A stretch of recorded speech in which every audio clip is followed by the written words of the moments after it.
তই যেন অভিমন্যু চক্ৰবেহুৰ বলি আমি সৰ্বশ্ৰান্ত আৰু স্বাৰ্থৰ খেল নেখেলিবা কোনোবাই বন্ধুৰ বেশত কোনোবাই আত্মীয়ৰ বেশত জুবিন গাৰ্গক শেষ কৰি পেলালে কাৰো কলিজা নকপিল নে তোক এবাৰ বচাবলৈ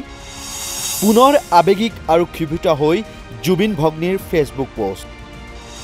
পোষ্টটোৱে যেন কৈ গ'ল বহু কিবা কিবি জুবিন গাৰ্গৰ ৰহস্যজনক মৃত্যুৰ ৩ মাহ সম্পূৰ্ণ হওঁ অহা 12 ডিচেম্বৰ দিনালৈকে অধীৰ আগ্ৰহেৰে বাট চাই ৰৈছে অসমবাসীয়ে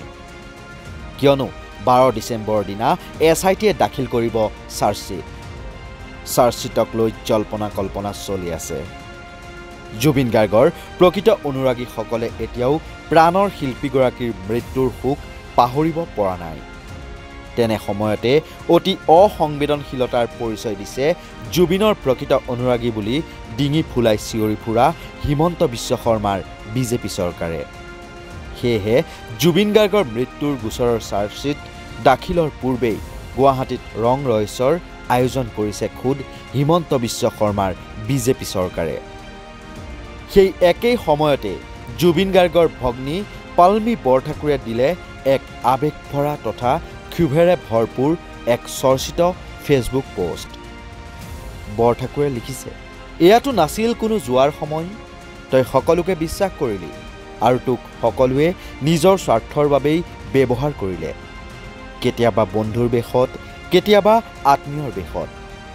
কাৰোবাৰ ক্ষুদ্ৰ স্বাৰ্থ কাৰোবাৰ অকণমান ডাঙৰ স্বাৰ্থ আৰু কাৰোবাৰ বৃহৎ স্বাৰ্থ আনকি 19 ছেপ্টেম্বৰৰ দিনাও যেন তোক ঠেলি পঠালে শেষ কৰি দিবলৈ কোনোবাই বন্ধুৰ বেশত কোনোবাই আত্মীয়ৰ বেশত কিৰিলি পাৰিলে মৃত্যুৰ কিৰিলি কাৰো কলিজা নকপিল নে তোক এবাৰ বচাবলৈ তই যেন অভিমন্যু চক্ৰবেহুৰ বলি এতিয়াও কিন্তু ক্ষান্ত হোৱা নাই সেই স্বাৰ্থৰ খেল আমি সৰ্বশান্ত আৰু নেখেলিবা